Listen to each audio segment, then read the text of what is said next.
Hello everyone, this is Dr. Clark from the Center for Weight Loss Success, and on this podcast of Dr. Weight Loss, we're going to talk a little bit about those dreaded weight loss plateaus. They happen to everybody. We'll talk about them, talk about what you can do about them.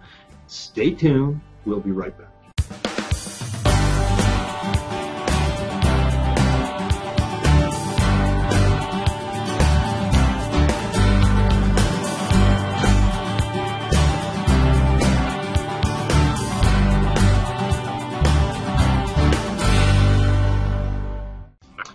Welcome back, everyone. Again, this is Dr. Clark, and on today's podcast, we're going to talk about weight loss plateaus. We all dread them. They are going to happen. It doesn't matter what we're talking about, whether you've had surgical weight loss, medical weight loss, it doesn't matter.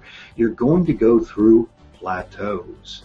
So the question then is, okay, what do you do? What do you look for? And subsequently then, what can we actually do to break through these plateaus? Because almost everyone is going to want to break through and get a little further. Now, at some point, you need to really think of, is this my weight maintenance? Okay, now that's a slightly different topic. We're not going there today.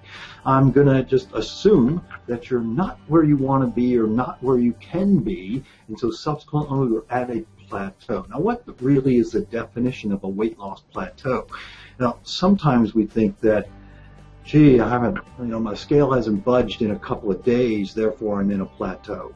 It's like, that's not really a plateau. Really, a weight loss plateau, any weight loss plan, is generally you've been kind of doing the right things, and your weight is kind of stuck for a few weeks. So it's probably a good 2 or 3 weeks that nothing has happened. And so subsequently then, yes, then you can be in a weight loss plateau. But shorter than that, it's typically not something, you may just be in a lull in the action, so to speak, and because your body does adjust, and as it adjusts, it's going to try to turn off weight loss. Your body doesn't want you to lose weight, so it's going to be trying to turn off weight loss, because literally, if you think about it, any weight loss plan, your body's going to kind of assume you're in a state of deprivation. And so it doesn't actually want you to lose weight. It's want to hang on to that energy source if you truly were in the famine. Okay, most of us aren't in a famine. We're not anticipating a famine coming by, but we're just trying to work on weight loss. All right, so here we go. We're kind of in that weight loss plateau. What is going on? So what I encourage people to do is kind of look at some, I'm going to say, questions to ask themselves about certain things. And I'm going to give you this list of questions. Then we're going to talk about, okay, what are some of the solutions to this? So some real questions to answer. Kind of question one, there's, have you actually cut your calories too low? Probably another question is, okay, have you actually not cut them enough? Okay, but sometimes people actually cut their calories down too low. If your calories get down too low, your body's going to kind of shut everything down, go into kind of starvation mode, and you're not going to lose weight very well at all.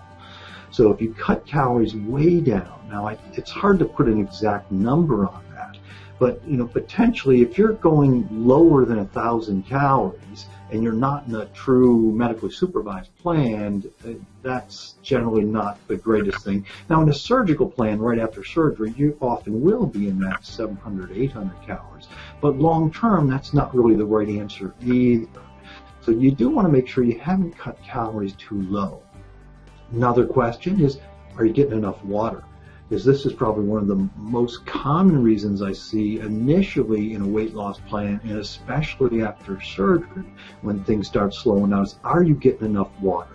Because if you start to get a little behind on your water, getting even a little bit dehydrated, your body will tend to hang on to everything, fat included. So kind of, yes, I really encourage people, push the water. Number 3 question to ask yourself is, how many carbs are you really taking in? Often, in this Center for Weight Loss Success, we do kind of talk about all the time of kind of restricting carbohydrate, keeping it to a lower level. Everyone's going to have a tipping point in their carbohydrate. You go above that tipping point and you struggle with your weight loss. So the question there is, are you above your tipping point? Well, if you don't know what your tipping point is, it's hard to really know that answer, but it is something we can figure out. It's not necessarily easy to do, but you can figure that out. So I'd really encourage you, first is how many carbohydrates are you really taking in? Now, the way to answer the question is you got to write it down, which kind of is going to go back to one of our solutions here we're going to talk about a little bit is journaling. Okay, so write these things down, especially the carbohydrate. If you're going to measure one thing, count your carbohydrate. I don't know how many times I've said that over the past couple of years, and probably multiple times on these podcasts. Okay. Are you getting enough protein? Okay, now protein, kind of the opposite of carbohydrate. The carbohydrate influences insulin. Okay, you want to keep insulin level as low as possible. I like to tell people that insulin is one of those hormones that we can't survive without. You've got to have some, but you want to survive with the absolute smallest number possible because insulin causes so many other problems.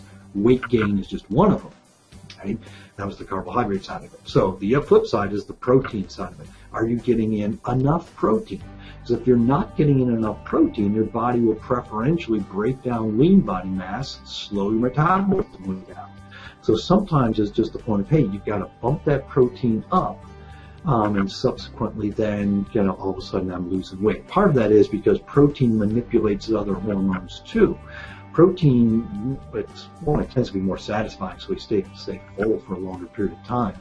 But protein also increases growth hormone and glucagon. Glucagon is the opposite hormone of insulin. Insulin's telling your body store fat. Glucagon tells your body, hey, mobilize the fat.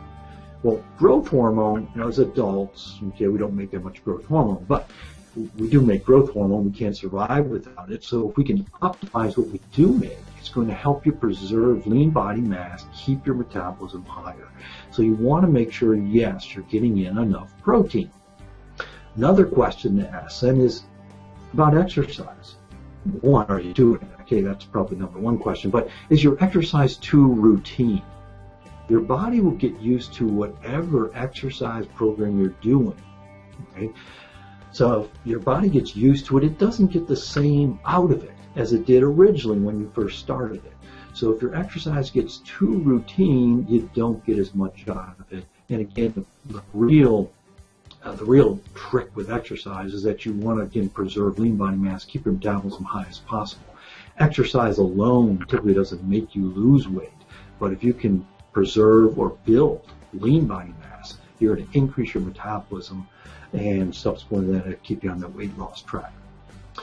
Now, the flip side of exercise too routine is, are you actually exercising too hard? And that can also slow down weight loss. Inherently, that doesn't make sense, but it actually can do that because if we're exercising too hard, what tends to do is our stress hormones, cortisol, go way up. When cortisol levels go up, it's hard to lose weight because cortisol is one of those hormones that makes us resistant to weight loss. Now, this was a survival mechanism kind of back in 10,000 years ago when we were stressed. Okay, typically our biggest stress was not being able to find food. Okay? And so when our bodies were stressed, you want to be resistant to losing weight. So stress typically makes us resistant to losing weight, which leads us really into the next question you need to ask yourself is, are you handling your stress all right? Because if you're stressed, if you're going through a very stressful event, whether it be a social stressor, at work stressor, a family stressor, whatever, a medical stressor, if you're not handling stress well, then typically it's going to make it harder to lose weight, and that can kind of turn on the plateau, so to speak. And finally, a couple other things to look at as far as just asking yourself, what about caffeine or artificial sweeteners? Now, inherently, both of those don't make sense in a weight loss plan of, turning off weight loss. But caffeine, some people are sensitive to caffeine because it will actually increase your stress hormones. It's a stimulant, and as a stimulant, it can increase stress hormones. Again, increased stress hormones make us resistant to losing weight.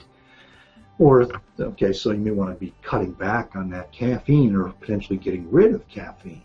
The second thing with caffeine is actually caffeine is a stimulant, can often stimulate appetite, which then makes it kind of harder to stick with the plan and subsequently then, are your calories too high? Right. Artificial sweeteners, slightly different there. Artificial sweeteners can turn off weight loss for a couple of reasons. One is that it tends to make us want sweet things. we get used to the very sweet taste, and artificial sweeteners tend to be so much sweeter, sometimes thousands of times sweeter than actual sugar is. So artificial sweeteners have no calories in them, but it trains us to want something sweet. And if it trains us to want something sweet, it potentially then makes it harder to stick with the diet plan. And again, look at, okay, have I actually been truly on my diet plan? The other thing with artificial sweeteners is that often it can actually increase insulin levels. Now again, inherently that doesn't make sense. But if you think about it, when we're taking something as artificial sweetener, again, it's much sweeter than what we would normally get with regular food. So with the artificial sweetener and the sweetness you're tasting, your first response from your body is that it thinks that you're getting something that has a lot of calories in it. It's expecting those carbohydrate calories, those sugar calories, and then it doesn't get them. Okay, but it's expecting those sugar calories, so your body's all ready to get prepared for that. It releases insulin. And insulin's that hormone that would help you keep your blood sugars normal, because your body's anticipating that it's going to get a sugar load. And so it's going to release the insulin. Insulin then will actually somewhat drop blood sugar, which then increases cravings and hunger. But actually with the insulin levels going up, insulin's again that hormone that tells your body store fat. So artificial sweeteners actually can kind of turn your body into fat storing mode, even though there's actually no calories in it. And our bodies typically will do whatever your body is told to do. And one of the biggest things that tells your body to do something is insulin. And a major thing it tells you to do is store fat. So potentially getting rid of artificial sweeteners then. All right, so now what do we actually do about this? We went through the questions to kind of ask yourself about, we've gotten that plateau, and now, okay, what are we going to do about these things? Kind of some of the answers to these questions, which I hit a little bit on during the questions themselves, but now we're going to go through some definitive answers here. Okay, for weight loss plateaus, what can you do? Well, number one, I encourage people to do is write it down. Go back to journaling. It is the basic thing, is because if you don't write it down, we'll never really figure out where the problem area is. You have to write down literally everything. When I say everything, I'm referring to what you're eating, what you're drinking, how much activity you're getting, and your exercise. You really got to make sure you're counting that carbohydrate and protein and the water. So you really want to watch all those things. Now, if they're all good, okay, then it's like, okay, how do we work with that? One is, again, I will still say, is push the water. Hydration, hydration, hydration. Okay. You also want to look at some other things. Sometimes going back to the beginning, and often at the beginning of your weight loss plan, people often did what is referred to as jumpstart diet. And basically it's kind of using some of the protein shakes, meal replacement shakes, and with that then you can kind of get that restarted. What it does by doing that, it gives you the good protein sources, so you know your protein is going to be high. It's typically going to be very controlled carbohydrates, so your carbohydrate is going to be fairly low. Your calories are also going to be fairly low, and it gives you exact numbers so that you know exactly what happens when you have this amount of calories, protein, carbohydrate. Okay? Also then look at the exercise part. The exercise part is when it said, is it routine? So now it's time to change gears. You really want to make sure you're doing plenty of resistance training or weight training, and you can do weight training with body weight. Push-ups, pull-ups, sit-ups, squats. Great weight training just with body weight, so you don't actually need weights to do it. As well as kind of the best exercise for weight loss is really high-intensity interval training. And so I'll go back to a discussion I probably had in the past about the best piece of exercise equipment you can have is a heart rate monitor. And really trying to work on pushing your heart rate up to that kind of near max and back and forth, that high intensity interval training. And potentially even going into some of that anaerobic training where you actually go up to T max or kind of your heart rate max, and subsequently then you're kind of crossing over into anaerobic metabolism, which gives you the best fitness gains. Now you can't do that if you're just starting on fitness, but if you are into fitness and you're good at that, this is something that can really get you going back on that weight loss plan. Obviously, as I mentioned, it's kind of ratcheting down that carbohydrate. Ratcheting down the carbohydrate, lifting up that protein. You can do it with food. Again, you have to count it. Then we can also start looking at like the over-the-counter products. Okay, there are lots of over-the-counter products out there, such as, and you'll hear them all the time advertised, from raspberry ketones, Garcinia cambogia, the bitter orange. There's lots of different things that are out there. Green tea. Green tea is actually one of the things that can actually be helpful. Green tea, it definitely can actually boost your metabolism a little bit. Not that much, but it can boost your metabolism about 4%. Now 4% potentially, if you're thinking a 2,000 calorie diet, that's about 80 calories. If you're thinking of a 1,000 calorie diet, it's about 40 calories. So it's not really that much, but it sometimes is enough that, okay, this is going to start getting us back on that weight loss curve. Cayenne peppers. Okay, they sell it as a supplement, or just using extra peppers, and they actually boost your metabolism as well. There's some evidence that probiotics, because it can change your intestinal flora. And part of our intestinal flora, if we can modify that into the better flora, often it can help with weight loss. So yes, probiotics can. Right. Then you do want to make sure you're doing the basics too. Are you taking your vitamins? Certain vitamins, we often think of B vitamins as our energy vitamins. So either doing B vitamin injections can potentially jumpstart a weight loss plan, or else actually doing high dose B6. B6, and I would encourage using the activated form of B6, which is pyridoxal 5-phosphate.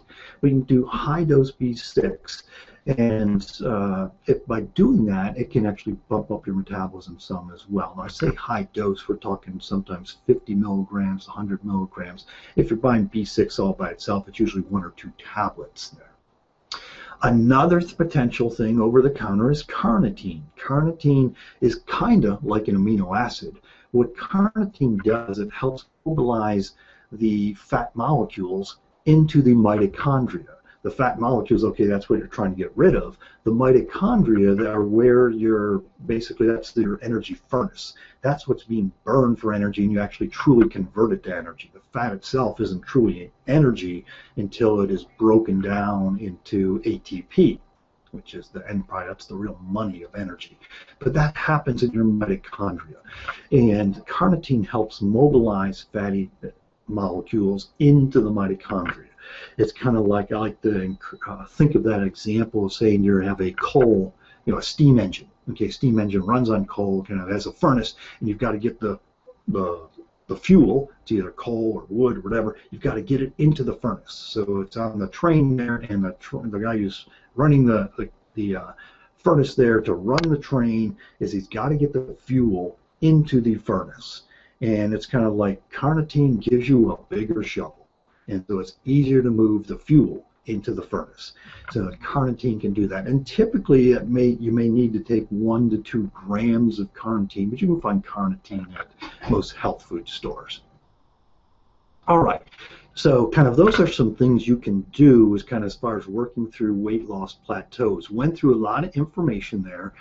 Weight loss plateaus are incredibly common. Literally, it happens to everybody until they're finally in maintenance. Okay, so literally, it's going to happen to everybody. You want to work through it. The last thing you want to do is just kind of throw in the towel. So typically, if you kind of go through those questions that I went through, as well as some of these solutions that I talked about, and I guess that's the final solution too, is that occasionally just use, you can use appetite suppressants. Appetite suppressants are, before I sign off here, we'll talk a little bit about that. Appetite suppressants, carefully regulated by the FDA, but if you're in a kind of a medical weight loss plan, surgical weight loss plan as well, if you're stuck and you're struggling, especially if you have cravings, potentially a cravings, appetite suppressants, I find that can be very helpful. They just have to be monitored very carefully, and obviously some people are not candidates for that. Kind of another thing to help with cravings is chromium. So if cravings is the reason that you're kind of stuck because you kind of break down and with these cravings, chromium can help with that. Chromium's a mineral just like sodium, potassium, magnesium. They're minerals. We need minerals, okay, and so chromium is something we need. We just need tiny amounts. But if we take it in somewhat higher doses, and actually about 85% of the population is a little deficient in chromium anyway, so if we take it in a little higher doses, then it can actually help with cravings. So if you buy a bottle of chromium, which you can get at most health food stores, most pharmacies, we've got it here. But if you buy chromium, typically you do need to take it about 3 times a day. On the bottle, it'll say take 1 a day, and just that doesn't work. So you usually need to take it 3 times a day, sometimes 2 tablets 3 times a day. But that can help with cravings there as well.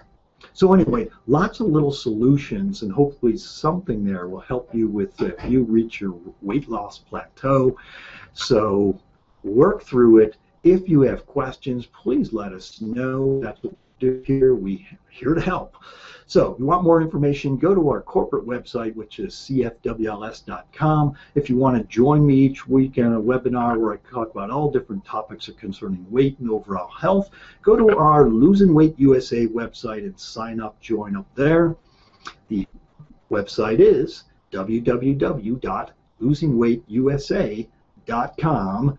And just sign up there, and you'll get access to me as well as a bunch of recipes, tips every single week. So lots of different benefits from that.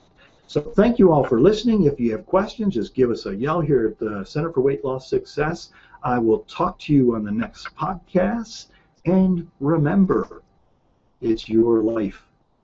Make it a healthy one. Take care, everyone.